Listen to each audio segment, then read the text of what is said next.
Capital special میں خوش آمدید. میں ہوں عبدالستار خان. میچ فکسنگ کا انڈیا میں پکڑا جانے والا سن 2000 کا سب سے بڑا سکینڈل بھی تحقیقات کے حوالے سے ادھورا ہی رہا. ساؤتھ افریقہ کے سابق کپتان ہنسی کرونی کے 70 فورن اکاؤنٹس کی نشاندہی کر لی گئی تھی، جو ہنسی کرونی مرحوم نے ساؤتھ افریقہ کی ریونیو سروسز سے بھی چھپایا تھا، اور یہ 70 بینک اکاؤنٹس آف شور کیمین آئی لینڈ میں تھے. انڈیا میں ہونے والی انکوائری میں بھی آف شور کیمین آئی لینڈ کے بارے میں خفیہ بینک اکاؤنٹس کا ذکر ہے، اور یہ بینک اکاؤنٹس ہنسی کرونی کے علاوہ دیگر کرکٹ کے جو کھلاڑی تھے ان کے بارے میں تھے. انڈیا میں ہونے والی انکوائری کے مطابق آف شور کمپنیوں کے ذریعے خفیہ بینک اکاؤنٹس کے ذریعے ان نامعلوم کرکٹ کے کھلاڑیوں کو 5 لاکھ روپے ہر ماہ ٹرانسفر ہوتا تھا. لیکن ہم سب کی بدقسمتی رہی کہ ہنسی کرونی مرحوم کے چھپائے گئے 70 خفیہ بینک اکاؤنٹس اور باقی نامعلوم کھلاڑیوں کے خفیہ بینک اکاؤنٹس میں کتنے پیسے تھے، کتنے پیسے کس وقت میں کس طرف سے آتے تھے، ہمیں آج تک نہیں پتہ چل سکا. یہ وہ اہم مسئلہ تھا جس کی وجہ سے آج ہمیں بہت کچھ پتہ چل سکتا تھا جو نہ ہو سکا. ہنسی کرونی کی موت سے ساؤتھ افریقہ میں ہونے والی انکوائری بند کر دی گئی تھی، لیکن 2 اور باتیں نکلی تھیں کہ خود ساؤتھ افریقہ کی حکومت ہنسی کرونی اور میچ فکسنگ پر ہونے والی انکوائری پہ اٹھنے والے اخراجات، اور ساؤتھ افریقہ کی کنگ کمیشن جو کہ انکوائری کر رہا تھا، اور ساؤتھ افریقہ کے دوسرے اداروں کے بجٹ سے بہت زیادہ تھے. ہنسی کرونی مرحوم کے خلاف ہونے والی انکوائری کے ختم ہونے کی دوسری اہم وجہ ساؤتھ افریقہ میں ہونے والا ورلڈ کپ کرکٹ تھا. ساؤتھ افریقہ نہیں چاہتا تھا کہ انکوائری کے برے اثرات ورلڈ کرکٹ کپ پر پڑیں. اس کے علاوہ ہنسی کرونی نے جو 27 بینک اکاؤنٹس کنگ کمیشن کو ظاہر کیے تھے، ان میں بھی 3 بینک اکاؤنٹس جو برطانیہ میں تھے کے بارے میں بھی شک کیا جاتا ہے کہ وہ ٹیمپرڈ بینک اکاؤنٹ تھے. اس طرح سے میچ فکسنگ کے سب سے بڑے سکینڈل کے ایک حصے کی مکمل طور پہ چھان بین نہ ہو سکی.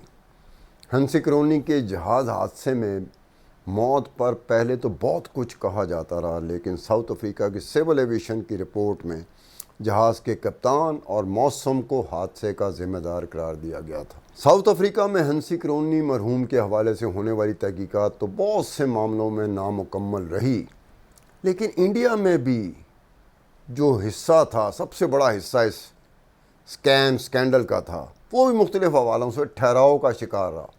دنیا کرکٹ کے سب سے بڑے میچ فکسنگ کے مرکزی کردار سنجیو چاولہ کے حوالے سے بھی بہت سے معاملات تعطل کا شکار رہے. سنجیو چاولہ ایک انڈین کاروباری تھے اور اس میچ میں ہر معاملے کا مرکزی کردار تھا. چاولہ 1996 میں برطانیہ چلا گیا تھا اور برطانیہ کی شہریت اختیار کر لی تھی، لیکن گائے بگائے انڈیا کا چکر لگاتا رہتا تھا. سنجیو چاولہ کو برطانیہ سے انڈیا ایکسٹراڈائٹ کرانے میں 20 سال لگ گئے تھے.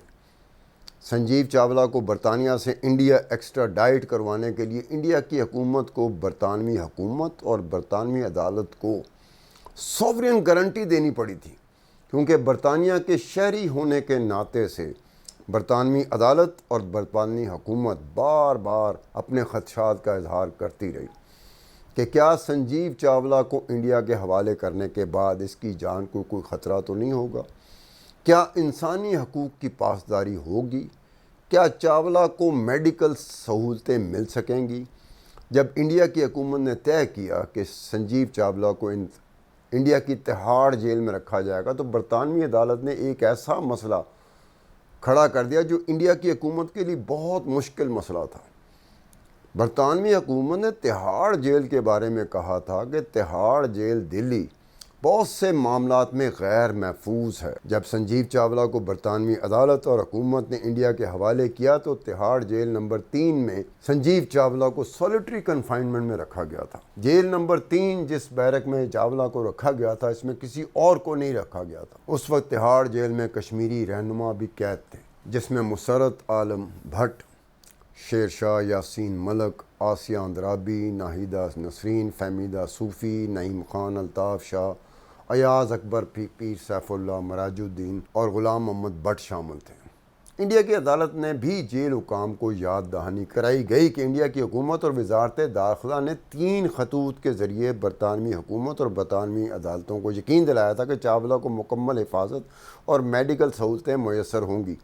یہ 3 خطوط 28 فروری 2017، 22 سپٹمبر 2017 اور 11 جون 2018 کو لکھے گئے تھے۔ بڑی عجیب سی بات ہے، یا پھر بالکل اتفاقیہ بات ہے کہ برطانوی عدالت اور برطانوی حکومت نے جن خدشات کا اظہار کیا تھا، ان میں سے ایک خدشہ درست ثابت ہو گیا تھا۔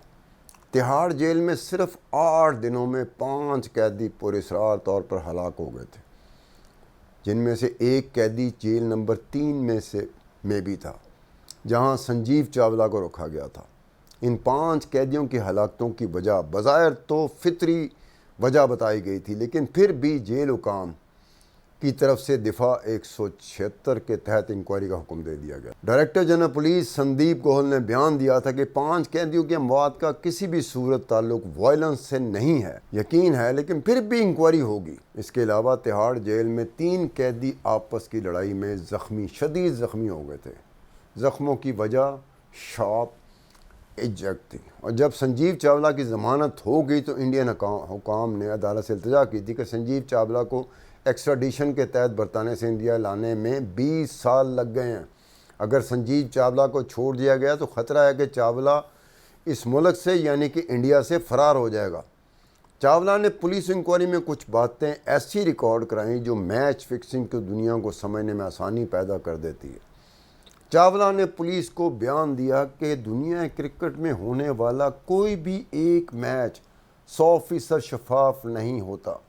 بیان کے دوسرے حصے میں سنجیو چاولہ نے کہا تھا کہ انڈر ورلڈ مافیا نے D C P police crime branch doctor G Ram Gopal کو اس کام پر مامور کیا ہے کہ چاولہ کو ٹارگٹ کرو، اس لیے وہ سمجھتا ہے کہ اس کی جان خطرے میں ہے۔ اس نے یہ بیان بھی دیا کہ انڈر ورلڈ مافیا کا سب سے خطرناک حصہ اس میچ فکسنگ میں ملوث ہے، اگر ان کا نام میں نے لے لیا تو مجھے قتل کر دیں گے۔ سن 2000 میں جو میچ فکسنگ ہے اسے کہا جاتا ہے کہ دنیا کا سب سے بڑا میچ فکسنگ کا کیس تھا۔ ایک طرف ہینسی کرونی تھے اور اس کے علاوہ اور بے شمار بڑے بڑے کرکٹرز تھے۔ ہینسی کرونی کے ساتھ یہی ہوا کہ جب 70 آف شور کیمین آئیلینڈ میں جو آف شور اکاؤنٹس تھے ان کا پتہ چلا، لیکن یہ نہیں پتہ چل سکا کہ کس کس اکاؤنٹ میں کتنے پیسے ہیں اور ان اکاؤنٹس میں کہاں سے پیسے آئے ہیں۔ اس کے علاوہ ہنسی کرونی جو 27 بینک اکاؤنٹس بتائے تھے انڈیا کی ریونیو سروس کو، اس میں سے بھی 3 اکاؤنٹ ایسے تھے جو برطانیہ میں تھے جو ٹیمپرنگ ہوئی تھی۔ اس کے علاوہ انڈیا میں جو انکوائری ہو رہی تھی اس میں بھی یہ بات سامنے آ گئی تھی کہ مختلف کھلاڑیوں کے آف شور اکاؤنٹس کیمین آئیلینڈ میں ہیں، لیکن اور جہاں پر یہ انڈیا کی جو پولیس تھی، انڈیا کی جو CBI تھی، وہ یہاں تک پہنچ گئی تھی کہ محتاط اندازے کے مطابق 5 لاکھ روپے ماہانہ ریگولر ان کھلاڑیوں کو آتے ہیں، لیکن نہ ہنسی کرونی کے 70 بینک اکاؤنٹ جو چھپائے گئے تھے ان کا پتہ چل سکا، کیونکہ وہ انکوائری بند کر دی گئی تھی۔ انکوائری بند کرنے کی بظاہر وجہ تو یہی بتائی گئی تھی کہ ہنسی کرونی کی موت ہو گئی تھی ایک جہاز کریش کے نتیجے میں، لیکن اصل وجوہات 2 اور تھیں۔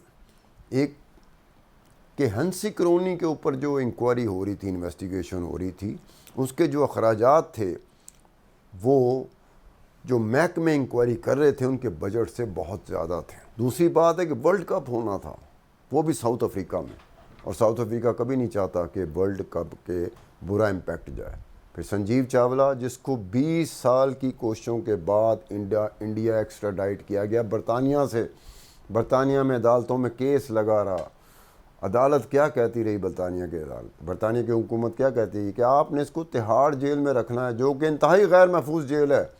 یہ تو بہت بڑے میچ فکسنگ کیس کا مرکزی ملزم ہے، اس کو تو جیل میں انمیٹس کے ذریعے، جیل کے قیدیوں کے ذریعے مروایا جا سکتا ہے۔ انڈیا کو سوورین گارنٹی دینی پڑ گئی تھی اسٹیٹ لیول کی، برطانوی حکام، برطانوی عدالت کو اور برطانوی حکومت کو، کہ ہم ہر طرح کا خیال رکھیں گے، کوشش کریں گے کہ یہ باحفاظت رہے، اور اس کے لیے بہت کچھ کرنا پڑا انڈین حکومت کو۔